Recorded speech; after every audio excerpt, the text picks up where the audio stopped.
Hey everyone, and welcome to my review of the season finale Abu Dhabi Grand Prix.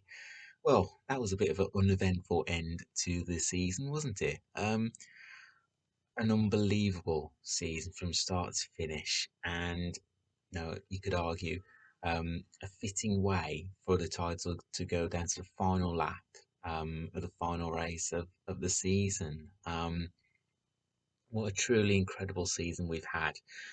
Formula One. I think one of the best seasons that I can remember for so many years, and one of the years that we'll reflect on in some for so many years to come. Your top three of Max Verstappen, Lewis Hamilton, and Carlos Sainz. So one good thing actually I was pleased about is the fact that I did get kind of my prediction right. Well, top two right anyway, and in that order. And didn't quite get the third place right. I did predict that Charles Leclerc would finish on the podium, but a Ferrari driver, Carlos Sainz did.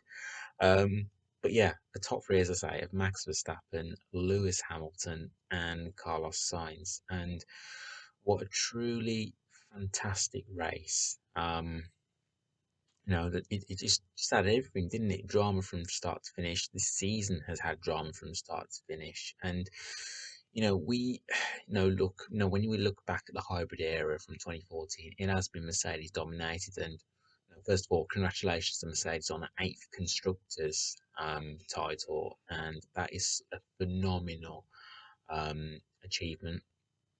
But I think what we've wanted to see is another team take the fight to Mercedes, and boy, Red Bull have definitely done that this year. And yeah, we've been treated to an unbelievable season of Formula One this year. And if this is a sign of things to come going into 2022, obviously we have new regulations going into next season. But if anything, no, if we can have anything like this season and perhaps even more teams involved, and who knows, spring a surprise in 2022, then I think from a neutral's point of view, we would absolutely love that. But I guess I have to begin by saying massive congratulations to Max Verstappen on becoming a world champion for the first time in his career. No doubt the first of many for the Dutchman. And look, the safety car, the racing gods were with Red Bull and Max Verstappen in the closing stages of the Grand Prix. And I think Christian said with that eight to 10 laps to go that they would need a miracle if they were to stand a chance of taking that driver's crown. They got that wish. Saw Nicholas TV have a late incident, late spin. Thankfully, Nicholas was okay, got out of the car fine. Then obviously we saw the controversy in terms of what unfolded next. But before I go on to talk about that, I have to say, even if it was either Lewis or Max, whoever was crowned would be crowned world champion, they would have deserved it. And those two drivers have been, let's be honest, they've been in a league of their own in 2021. No one's been able to touch either of them. And like I say, if Lewis was crowned world champion, I don't think anyone would have argued with that. But Max has also, winning. No, I think it was 10 races in the end. He won this season. If you win 10 races for a reason, then you definitely deserve to win the drivers' title, and he did that. Perhaps leaving it to the last minute, perhaps no, not the way he would have, but well, definitely get the heart. I'm sure the heartbreak going for both Red Bull and also Mercedes in the closing stage. But Max has driven absolutely brilliantly this season. Yeah, you could argue there's been questions over his driving style, and also his aggressive um, style. But if you take that away from Max, then he just wouldn't be the driver that he is. So Max has driven superbly this season, and you know what? I'm really happy for him. And I just really happy for him, and I wish Max all the very best for the rest of his Formula One career. I know the thing is though he's only 24. He's been in Formula One for 7 seasons now, and yet he's only 24. So Yeah, I think that, the future for him and Red Bull is very exciting. Obviously, how Honda bowing out with a driver's title, as well as Honda have more than played their part in helping Red Bull to to that driver's title. But yeah, really happy for Max Verstappen, and also we have to also mention Lewis Hamilton. Lewis has more than played his part in this year's World Championship, and I think at Texas now at US Grand Prix, after Max winning that, Lewis was a considerable distance behind Max in the championship, and so easily at that point. A team, could have dropped their heads. Lewis could have dropped his head, but you know what? He never gave up. He kept fighting. Winning in Brazil, winning in Qatar, winning in Saudi Arabia. Lewis kept on fighting to the very end. And it was his title until now we'll come on to talk about the safety car. We'll talk about that in a bit. But now the way that Lewis obviously he would have been absolutely distraught at the end of the race, but the way he handled it, the way he came across, I think shows the nature of Lewis, who he is. He's a fantastic champion both on and off the track. And also now Anthony is he's Lewis's father Anthony as well. Now going over to the Verstappen family, congratulating them. I think just goes to show the class that Lewis is. Now, as I say, both on and off the track. So, of course, as I say, Lewis will be hurting, no doubt, but I've got no doubts that he will come back stronger than ever next year, and he will be so determined to want to get that eighth driver's title and become the most decorated driver of all time in Formula One history. But yeah, Lewis, as I say, did everything right today. And yeah, just strategy. Would obviously you could question Mercedes' strategy, perhaps.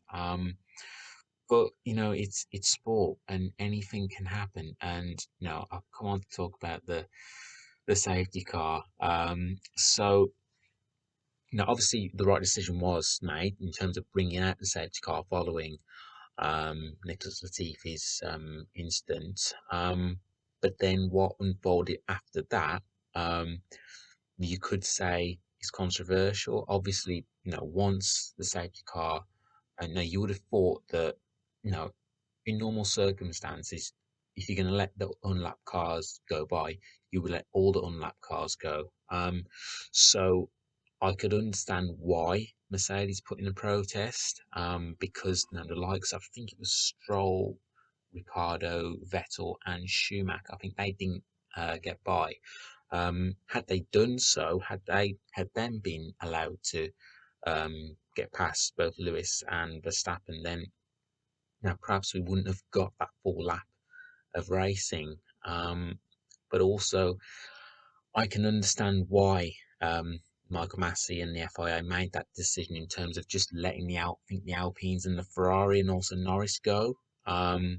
No, I can understand that because Formula One is all about racing, and I think had the race ended under a safety car, I think it would have been a bit anticlimactic, and not the way that you would have wanted to end what has truly been a classic season for Formula One. So I can understand why the FIA made the decision that they did, but I can understand Mercedes as well, putting in the protest that they did, and I've also understand that they've also launched an appeal following the fact that both of their protests have been rejected by the FIA. So perhaps we've not heard the last of this, but yeah, you got to feel for Lewis because during that race in Abu Dhabi, he did everything right from start to finish. He did all that was asked of him. And I guess going to the final lap, the fact that he'd been on those hard tires for so many laps, no no Max coming in for those soft tires, you could argue Lewis was going to be a sitting duck, and wouldn't have been able to do anything. But even though Verstappen was able to get by on that final lap, Lewis then had a go at trying to go around him on the outside. Didn't quite come off. But as I say, Lewis can definitely hold his head high in terms of the way that he has, he's performed this season. And even though, he might have been a bit of a distance off, Verstappen after the US Grand Prix, he never gave up. He kept fighting, took it to the final race of the season, and no, Lewis, as I say, he's a real class act both on and off the track, and yeah, he can definitely hold his head high. The way that he um, has performed this season. But once again, massive congratulations to Max Verstappen, and let's not also forget. I just want to give a shout out to Checo Perez as well.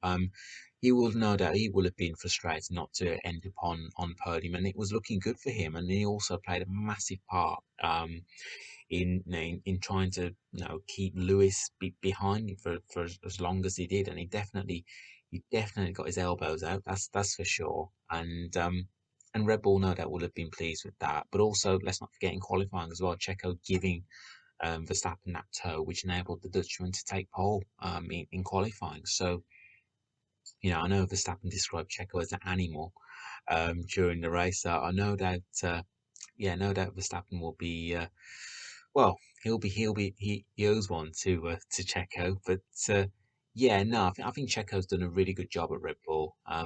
Slow start to his career at Red Bull, no doubt, but I think this second season he's definitely come on strong, and he's been quite unlucky as well actually in the recent races. Taken out in Saudi Arabia, which was no fault of his own, and then also then having to retire in the closing stages. I think he had water and oil issues, so there's nothing that Checo could have done about that. But I think there's a lot of positives that Checo can take from the season. So yeah. So we also saw Valtteri Bottas, and have his final race for Mercedes.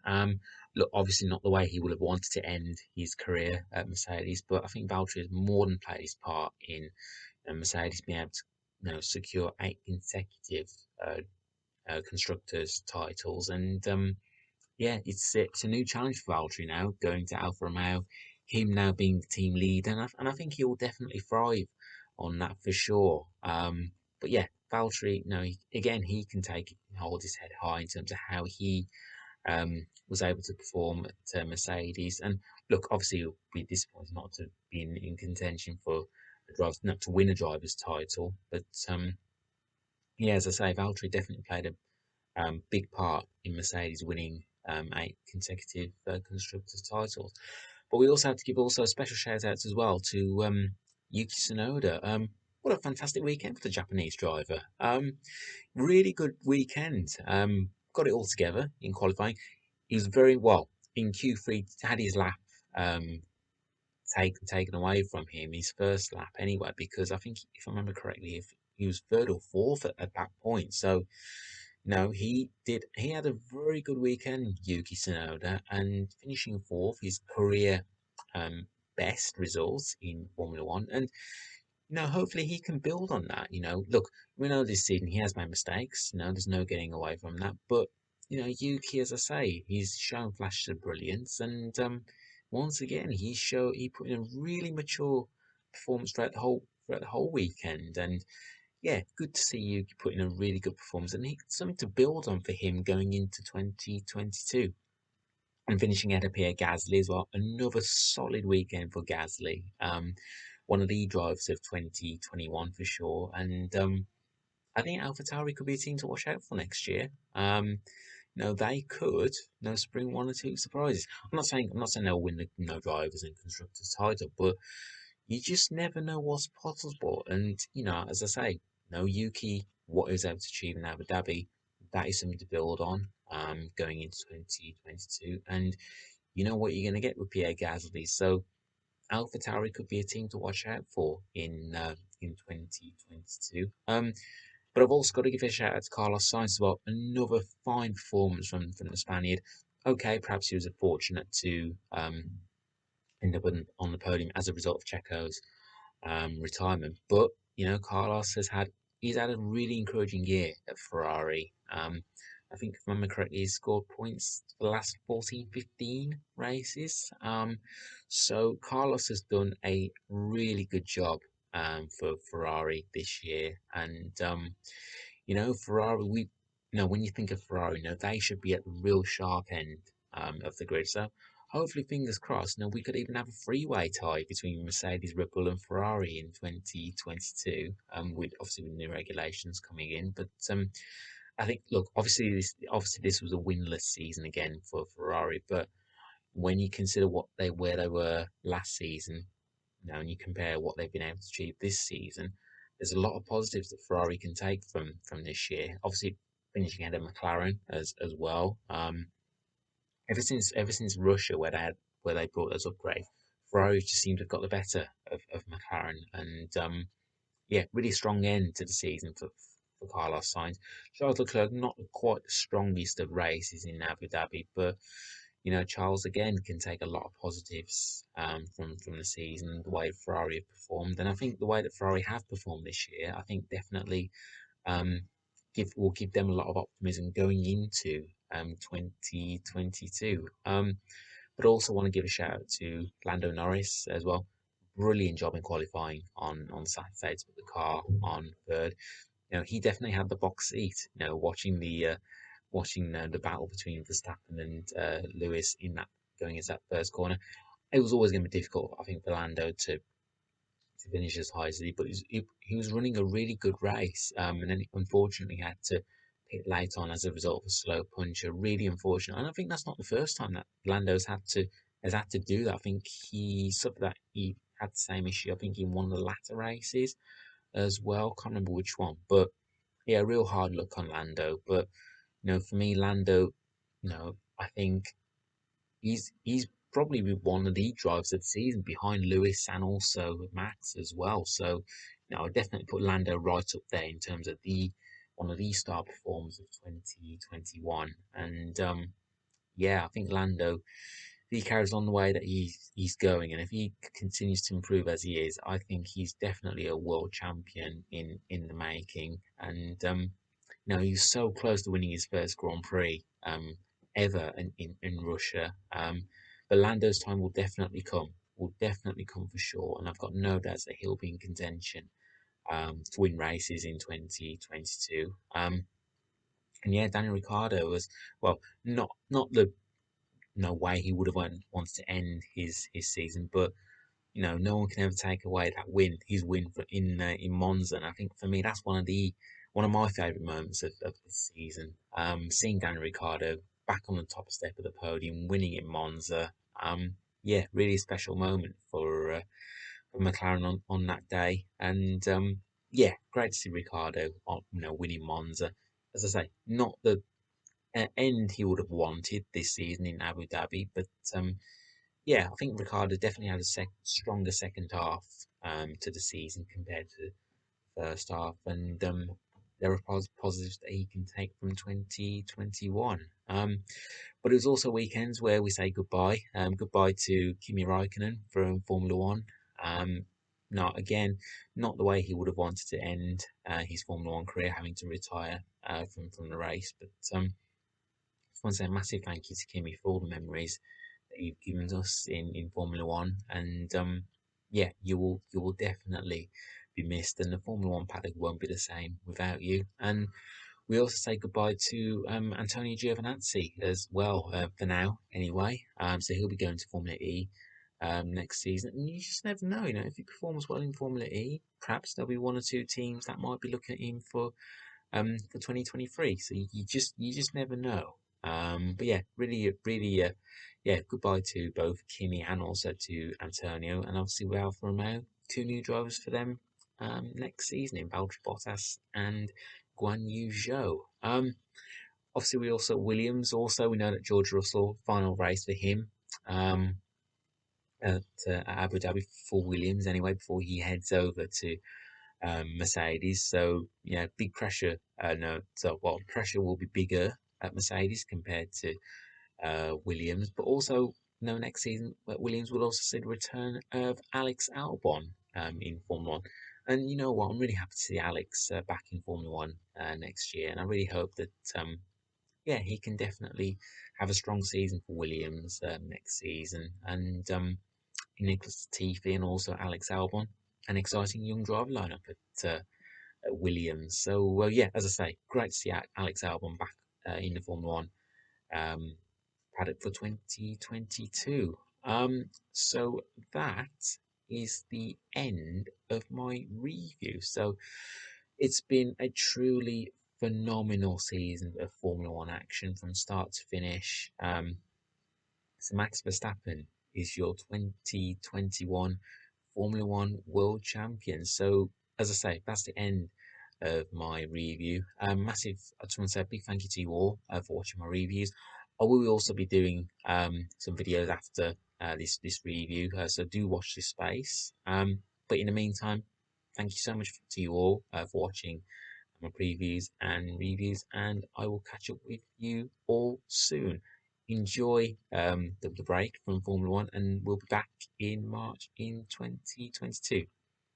Take care, everyone.